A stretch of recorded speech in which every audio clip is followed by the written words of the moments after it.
Hello friends, welcome to my YouTube channel Webinex technology. आज ये होने जा रहा है हमारा 54th वीडियो इस Next.js ट्यूटोरियल सीरीज का और हमारा आज का टॉपिक है environment variables in Next.js। So let's get started.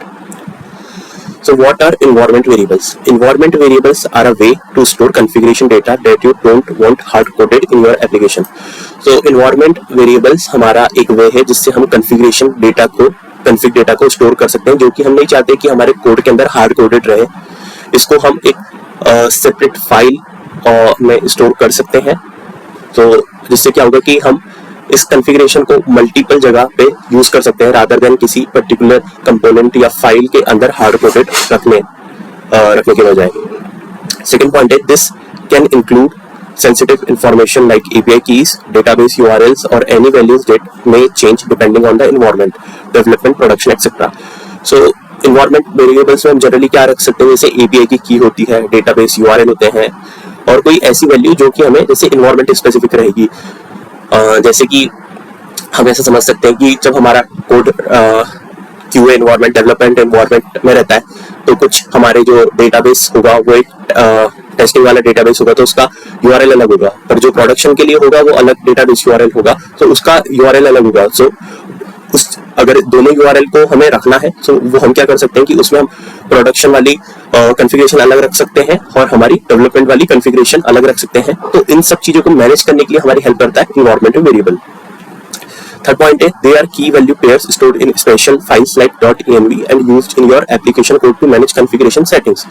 So basically ये की वैल्यू पेयर के बेसिस में हम स्टोर करते हैं और कुछ ये जो भी कॉन्फ़िगरेशन होता है वो स्टोर हम करते हैं .env फाइल के अंदर, और जहाँ पे फिर जो भी हम देन इन सब एनवायरनमेंट वेरिएबल्स को हम यूज करते हैं हमारे कोड में, एप्लीकेशन कोड में कॉन्फ़िगरेशन को मैनेज करने के लिए। देन थर्ड है हमारा कि how to use environment variables in Next.js। So अब एनवायरनमेंट वेरिएबल्स को हम कैसे यूज कर सकते हैं। सो यहाँ पे हमारे पास एक टेबल है जिसमें हमारे पास फाइल नेम और पर्पस है। सो अगर हम फाइल क्रिएट कर रहे हैं .env.local, सो ये हमारे लोकल डेवलपमेंट के लिए होगी, मतलब कि फाइल में जो भी कॉन्फ़िगरेशन होगा वो सिर्फ हमारे लोकल डेवलपमेंट के लिए होगा। बेसिकली जो हमने गिट पे कमिट नहीं करा होगा, नॉट कमिटेड टू गिट, सो वो चीज हम .env.local में रख सकते हैं। .env.development यूज्ड फॉर Next.dev, सो ये हमारे डेवलपमेंट एनवायरनमेंट के लिए यूज होगी ये वाली फाइल .env.development। सो जो भी अगर हम कॉन्फ़िगरेशन इस फाइल के अंदर रखेंगे वो हमारे डेवलपमेंट एनवायरनमेंट के लिए होगी। और .env.production मींस कि used during next build and next start, so ये हमारे नेक्स्ट बिल्ड के टाइम पर और नेक्स्ट स्टार्ट के टाइम पर यूज होगी। सो ये प्रोडक्शन में जो भी हम रखेंगे प्रोडक्शन एनवायरनमेंट पे लगेगी प्रॉपर्टीज। डेवलपमेंट एनवायरनमेंट और लोकल में ज्यादा डिफरेंस नहीं होता है। लोकल अगर हम इसे गिट में कमिट कर देंगे तो वो हमारा एज अ डेवलपमेंट एनवायरनमेंट ही वर्क करेगा। सो ये तो है हुआ कि हमारा एनवायरनमेंट वेरिएबल्स क्या होता है और हम किस किस तरीके की फाइल क्रिएट कर सकते हैं। अब इससे देखते हैं कि हम कोड में हम कैसे हमारा एक एनवायरनमेंट वेरिएबल्स क्रिएट कर सकते हैं।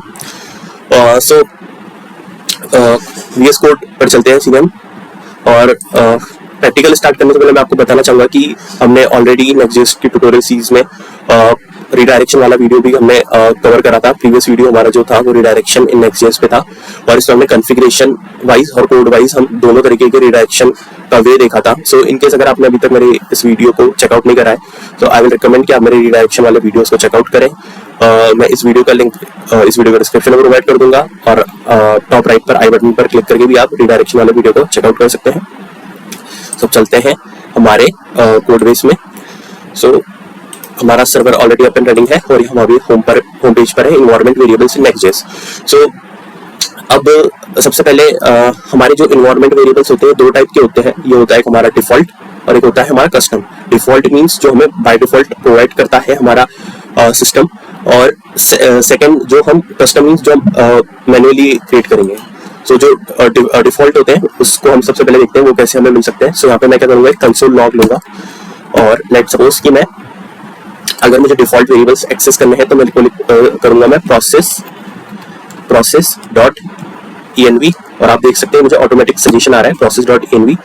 और अभी मैं आपको कंसोल पे दिखाऊं तो यहाँ पे मुझे कुछ नहीं मिल रहा है, और अगर मैं जैसे कंट्रोल सेव करूंगा तो आप देख सकते हैं मुझे यहाँ पे बहुत सारा डेटा मिल रहा है। और ये जो भी डेटा मिल रहा है आप देख सकते हैं की वैल्यू पेयर के बेसिस पर है। सो जो हमारा कॉन्फ़िगरेशन होता है, एनवायरनमेंट वेरिएबल्स होते हैं की वैल्यू पेयर के होते हैं, और ये मेरा सारा सिस्टम का डेटा है, ये जो मेरे सिस्टम पे रखा हुआ है सारी चीजें हैं, फाइल्स और ये और इसमें एक हमारा नोड इन्वायरमेंट होता है, नोड एनवी आप देख सकते हैं यहाँ पर कि हमारा इन्वायरमेंट कौन सा रखा हुआ है। तो ये अभी जो हमारा करंट इन्वायरमेंट है वो डेवलपमेंट इन्वायरमेंट है, और अगर इस वैल्यू को मुझे एक्सेस करना है तो मुझे क्या करना होगा, तो अगर मैं process.env डॉट करूंगा तो यहाँ पे मुझे ऑटोमेटिक सजेशन आ रहा है नोड इन्वायरमेंट का, और इसे मैं कंट्रोल सेव करूँ तो आप देख सकते हैं अगेन मुझे यहाँ पे डेवलपमेंट देखने के लिए मिल रहा है। डेवलपमेंट लिखा हुआ मीन्स ये जो मेरा इन्वायरमेंट है ये मेरा डेवलपमेंट इन्वायरमेंट है। सो ये जो होते हैं process.env के अंदर कुछ ये हमारे डिफॉल्ट इन सब जो वेरिएबल्स अभी हमें देखने के लिए मिल रहे हैं ये हमारे डिफॉल्ट वेरिएबल्स में। कस्टम वेरिएबल्स के लिए हमें हमारी कस्टम फाइल क्रिएट करनी होती है, तो अब देखते हैं हम कस्टम फाइल कैसे क्रिएट कर सकते हैं। सो यहाँ पर मैं एक सिंपल एक फाइल क्रिएट कर लूंगा .env.local। सो अभी मैं लोकल फाइल ही क्रिएट कर रहा हूँ, और लोकल और इसमें ज्यादा डिफरेंस नहीं होता है, बस .local .development और .production का ही डिफरेंस होता है। बाकी जो भी हम वेरिएबल्स क्रिएट करेंगे सेम वे होता है क्रिएट करने का हर एक इन्वायरमेंट स्पेसिफिक के लिए। सो लेट्स से मैं एक कस्टम वेरिएबल क्रिएट करना चाहूंगा। सो लेट्स से मैं लिखता हूँ चैनल नेम। सो चैनल नेम है हमारा वेबिनेक्स टेक्नोलॉजी, और इसको मैं जैसे ही सेव करूंगा तो आप देखना कि हमारा ये सर्वर फिर से फाइल रीलोड होगी और सर्वर हमारा होगा। सो यहाँ पे आप देख सकते हैं मेरा रीलोड हो गया है, और अब हम ये देखेंगे कि हम कैसे इसके इस वेरिएबल को एक्सेस कर सकते हैं। तो मैं यहाँ पर सिंपली एक लेट्स से आपको सीधे हमारे UI पर ही दिखाना चाहूंगा। उसको मैं H1 ले लेता हूँ, एक H1 टैग, और इस H1 के अंदर मैं जैसे ही अगर मुझे चाहे मेरा डिफॉल्ट वेरिएबल हो चाहे कस्टम वेरिएबल हो, मुझे वो एक्सेस वाया process.env ही हो पाएगा। तो मैं यहाँ पे लिखता हूँ process.env डॉट, और यहाँ से मुझे एज इट इज इसका नेम मैं कॉपी कर लेता हूँ, चैनल नेम। और अभी मैंने सेव नहीं करा है तो आप देख सकते हैं सिर्फ मुझे स्क्रीन पर इन्वायरमेंट वेरिएबल से नेक्स्ट देखने के लिए मिल रहा है। जैसे ही मैं इसे कंट्रोल एस सेव करता हूँ यहाँ पे मेरा ये चालू हो गया है, और यहाँ पे अगर आप देखें तो हमें हमारे चैनल का नाम मिलने लग गया है वेबिनेक्स टेक्नोलॉजी। और आप देख सकते हैं ये हमने वेरिएबल के अंदर इन्वायरमेंट वेरिएबल की हेल्प से आ रहा है, हमने यहाँ पे कुछ डायरेक्टली नहीं लिखा है।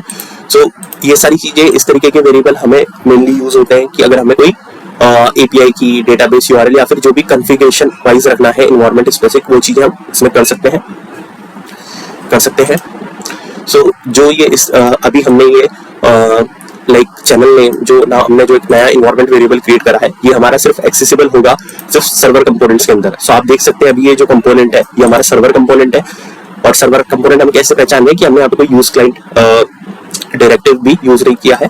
तो आप देख सकते हैं ये सिर्फ हमारा एक सर्वर कंपोनेंट है, बट अगर मैं इसे क्लाइंट कंपोनेंट डिक्लेयर करता हूं तो क्लाइंट कंपोनेंट डिक्लेयर करने के लिए हमें यूज करना होता है यूज क्लाइंट, और मैं जैसे ही करूंगा तो आपको पता चलेगा कि ये मेरा एक्सेसिबल नहीं होगा क्लाइंट कंपोनेंट के अंदर।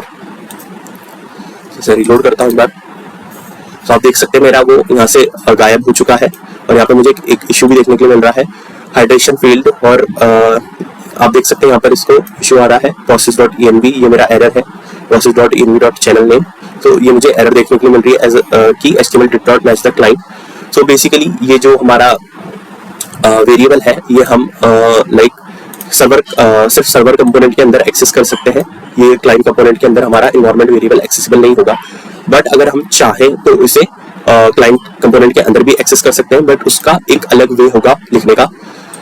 सो वो वे ये है कि अगर हमें क्लाइंट कंपोनेंट के अंदर इन्वायरमेंट वेरिएबल का यूज करना है सो हमें हमेशा एक प्रीफिक्स यूज करना पड़ेगा हर एक इन्वायरमेंट वेरिएबल के साथ।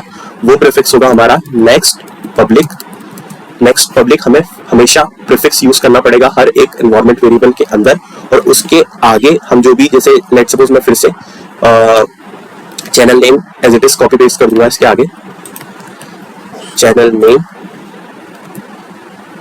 पब्लिक चैनल नेम, और सेम प्रॉपर्टी अब मैं कॉपी करके यहाँ पे यूज करूंगा, और जस्ट इसको सेव करते हैं और इसको भी फिर से सेव करते हैं। और अब हम चले तो आप देख सकते हैं मुझे यहाँ पे कोई एरर भी नहीं आ रही है, और यहाँ पे मुझे सिंपली हमारा वेबिनेक्स टेक्नोलॉजी देखने के लिए मिल रहा है। तो ये मुझे क्यों देखने के लिए मिल रहा है कि हम क्लाइंट कंपोनेंट के अंदर हमने जो इन्वायरमेंट वेरिएबल्स रखा है वो नेक्स्ट पब्लिक के साथ प्रीफिक्स करा है।